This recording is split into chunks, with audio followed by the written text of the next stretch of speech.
গরম পড়তে না পড়তেই কিন্তু প্রচণ্ড গরম। দুপুরের মেনুতে যাই রান্না করি না কেন, তেতো বা টক যে কোনো একটা থাকবেই।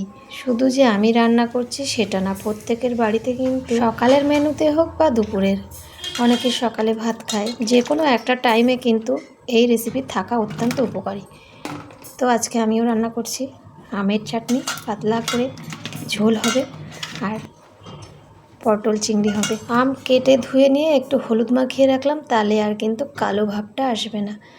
তো চলো ঝটপট করে এখন রান্নাটা সেরে নিই। তেল গরম হয়ে গেছে, এখন আমি দিচ্ছি ফোড়ন, তেজপাতা, শুকনো লঙ্কা, সাদা জিরে ফোড়ন দিয়েছি। এবার আমি আলু আর পটলটা একসাথে ভেজে নিচ্ছি।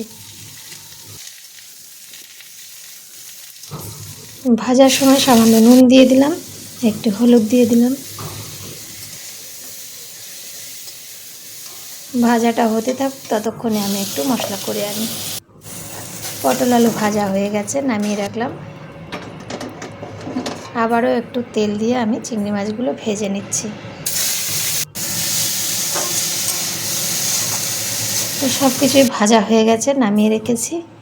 ওই কড়াইতে আবারও তেল দেব, দিয়ে ভালো করে মশলাগুলো কষিয়ে নেব। আজকে কিন্তু আমি কোনো বাটার ঝামেলায় যাইনি, মিক্সিতেই মশলা করে নিয়েছি। আর গুঁড়ো মশলাগুলো সব ভিজিয়ে রেখেছি। মশলার মধ্যে কি কি আছে চলো তোমাদেরকে একটু বলে দিই। এখানে আমি নিয়েছি একটা ছোট সাইজের পেঁয়াজ, 4-5 কোয়া মতন রসুন, একটু আদা আর একটা কাঁচা লঙ্কা দিয়ে পেস্ট করে নিয়েছি।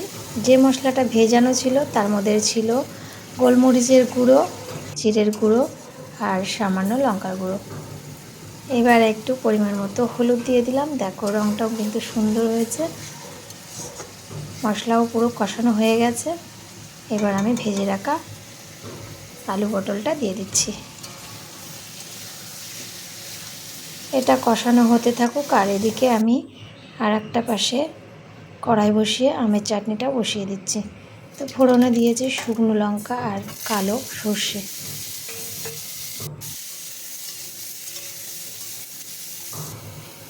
জল দিয়ে দিলাম।